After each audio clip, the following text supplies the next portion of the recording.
নির্বাচন কমিশন গঠন হবে।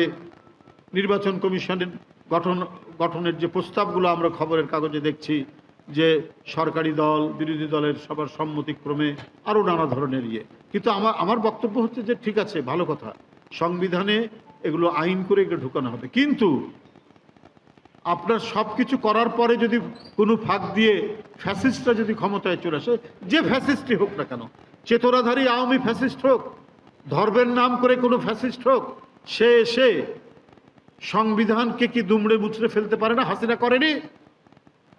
হাসিনা ক্ষমতায় আসার পর তো যে সংবিধান ছিল, সেই সংবিধানের মধ্যে তো নির্বাচন কমিশন স্বাধীন ছিল, কিন্তু সেই নির্বাচন কমিশনে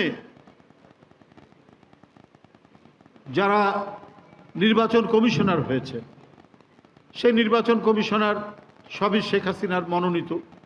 তো সেইখান থেকে পরিবর্তন আনতে চাচ্ছেন, আনেন, বিরোধী দল সরকারি দলের মত থাকবে। তো 2018 সালের আগে শেখ হাসিনা বিরোধী দলের মনোনীত একজন ব্যক্তিকেও নির্বাচন কমিশনে রেখেছিলেন লোক দেখানোর জন্য, কিন্তু 2018 নির্বাচন আমরা কি দেখলাম? যে সকালের ভোট, দুপুরের ভোট, বিকালের ভোট, চলে গেছে রাত্রি 8টার সময়, 9টার সময়, 10টার সময়, 11টার সময়, 12টার সময়, দিনের ভোট রাত্র হলো। অথচ নির্বাচন কমিশনে বিএনপির পক্ষ থেকে মনোনীত একজন ব্যক্তি ছিলেন। তাই যে আইন করবেন, সেই আইনের মধ্যে দিয়ে হয়তো উন্নততর ব্যবস্থা হবে, কিন্তু তারপরেও যদি যে সমস্ত ব্যক্তিরা মনোনীত হবেন তাদের মন যদি পরিবর্তন না হয়, তাহলে কি করবেন? এটারও তো একটা বিধান থাকতে হবে। ধরেন একজনকে বিভিন্ন রাজনৈতিক দল মতামতের ভিত্তিতে হলো, কিন্তু ওই নির্বাচন কমিশনের মধ্যে একজন কমিশনার, তিনি একটা চেতনা ধারণ করেন, তাকে তার দল বলে দিল যে তুমি কখনোই মানবে না যদি এটা উল্টোপাল্টা আমাদের স্বার্থের বিরুদ্ধে গেলে, তারাই তো নির্বাচন কমিশন শেষ। তো সুতরাং খুব সুচিন্তিতভাবে আপনাদেরকে আইন প্রণয়ন করতে হবে এবং সবাইকে সিদ্ধান্তে আসতে হবে। এটা হচ্ছে আমার অভিজ্ঞতা থেকে বললাম।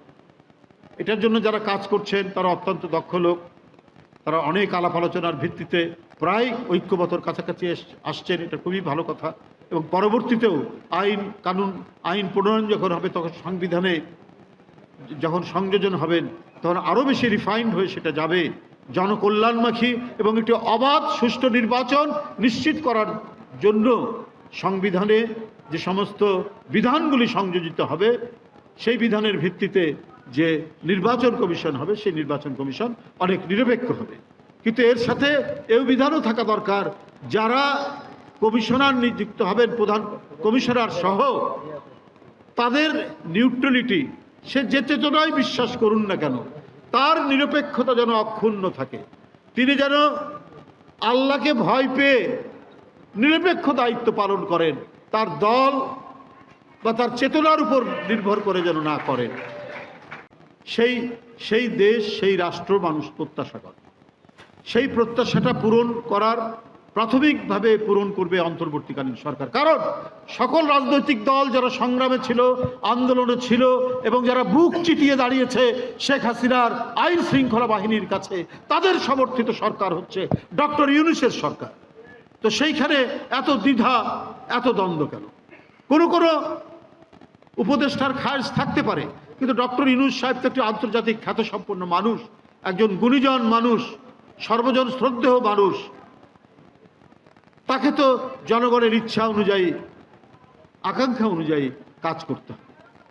কারণ আপনি হয়তো ভালো মানুষ, কিন্তু আপনার আর যারা আছে তারা হয়তো নানা বিষয় থাকতে পারে। তা না হলে আজকে সচিবালয়ের মধ্যে ছাত্রলীগ স্লোগান দেয় কি করে, গোপালগঞ্জে আক্রমণ কি করে যারা আন্দোলনের পক্ষে ছিল তাদের উপর। তাহলে নিশ্চয়ই তাদেরকে কেউ ডিমে যেমন তা দিয়ে মুরগির বাচ্চা উৎপাদন করে, এরকম কেউ না কেউ তা দিচ্ছে, এবং সরকারের ভিতর থেকে বা ক্ষমতাসীন মহলের কোনো ভিতর থেকে এইসব দেওয়া হচ্ছে। আজকে অনেক বিতর্কিত লোক কয়েকজনকে উপদেষ্টা পরিষদের মধ্যে রাখা হয়েছে, যাদের শেখ হাসিনার আমলে যাদের ভূমিকা ছিল অত্যন্ত ন্যাক্কারজনক। কয়েকজন, আমি ঢালাও বলবো না, অনেকে গুম খুনের, অনেকে গুমের শিকার হয়েছেন, এমনও আছেন উপদেষ্টায়, অনেকে নানা লাঞ্ছনার শিকার হয়েছে, কিন্তু দুই একজন তো আপনার রাখা হয়েছে যাদের কোনো না কোনোভাবে ছিল হাসিনার সাথে বা হাসিনার রেজিমের সাথে সম্পর্ক, আমি নাম বলতে চাই না। তাহলে এরপরে আপনি আইনের শাসন কি করে নিশ্চিত করবেন, রুল অফ ল আপনি কি করে নিশ্চিত করবেন, ন্যায় বিচার? ন্যায় বিচার তো নিশ্চিত করা সম্ভব নয় যদি পরিস্থিতি এরকমই থাকে। যে ন্যায় বিচার ধ্বংস করে দিয়েছে খায়রুল হক, আমি ডক্টর মোহাম্মদ ইউনূস সাহেবকে ধন্যবাদ জানাই। এই দুর্বৃত্ত প্রধান বিচারপতিকে আপনারা গতকাল রাত্রে গ্রেপ্তার করেছেন। এই জন্য আবারও নানা ফাঁক দিয়ে, নানা ছিদ্র পথ দিয়ে গণতন্ত্র বিরোধী সর্বনাশা শক্তি, সেই শক্তির পুনরুত্থান ঘটতে পারে। এই জন্য যা কিছু করা দরকার এই মুহূর্তেই করতে হবে। তবে এটা যদি লম্বা সময় নেন নানা অজুহাত দিয়ে, তাহলে কিন্তু আপনার ভালো ফল পাওয়া যাবে না। অনেক দিন তো হলো, 1 বছর পার হতে চলছে, সামনে আরও কয়েক মাস বাকি আছে। এর মধ্যে এই প্রয়োজনীয় সংস্কারগুলো করা সম্ভব হতো না। কিন্তু আমরা শুনি যে সরকারের মধ্যে অনেক উপদেষ্টা রয়েছেন, তারা নাকি প্রলম্বিত করতে চান। তারা তাদের লোকজনদেরকে দিয়ে এটা বলাচ্ছেন, বা ফেসবুক, সোশ্যাল মিডিয়া, সামাজিক গণমাধ্যমে বলছেন 3 বছর থাকা উচিত এই সরকারের, 5 বছর থাকা উচিত। এগুলো বলাচ্ছেন বিভিন্নভাবে, নানা কায়দায়। কারা বলাচ্ছেন সেটা আমরা আপনারা সবাই জানেন। তো এইটা বলে গণতন্ত্রের ক্ষতি করছে। গণতন্ত্রের যে ইমারত নির্মাণ করা হবে, সেই ইমারতের ফাউন্ডেশন তৈরি হওয়া খুব মুশকিল। এখন যে কাজগুলো হচ্ছে সেটা ফাউন্ডেশন তৈরি, এবং অবাধ সুষ্ঠু নির্বাচন নিশ্চিত হলে আরও দৃঢ় ফাউন্ডেশন তৈরি হবে। এরপরে জনগণের দাবি, সকলের দাবির উপর ভিত্তি করে আপনার চলতে থাকবে, কি বলে যে সংস্কার চলতে থাকবে। আর যেখানে ত্রুটি দেখা যাবে সেখানেই সংস্কার হবে। এটা তো দীর্ঘদিনের কোনো মিনার না, কুতুব মিনারের মতো মিনার না যে সেই 700-800 বছর আগে কুতুবউদ্দিন আইবেক দিল্লিতে কুতুব মিনার করেছেন, ওইটা ওইভাবেই চলছে, এর কোনো পরিবর্তন নাই। তো সংবিধানও তো কোনো কুতুব মিনার না। সংবিধান হচ্ছে একটি ডাইনামিক ডকুমেন্টস। এই ডাইনামিক ডকুমেন্টস এটা গতিশীলতার, সামাজিক গতিশীলতার সাথে সাথে জনগণের চাহিদা অনুযায়ী আপনার এর পরিবর্তন হয়। সেটা হচ্ছে মানুষের আরও বেশি স্বাধীনতা, নাগরিক আরও বেশি স্বাধীনতা নিশ্চিত হবে যে আইনের মধ্যে, সেই আইনই মানে সর্বোচ্চ সর্বোৎকৃষ্ট একটি আইন যা জনগণের কল্যাণে লাগবে।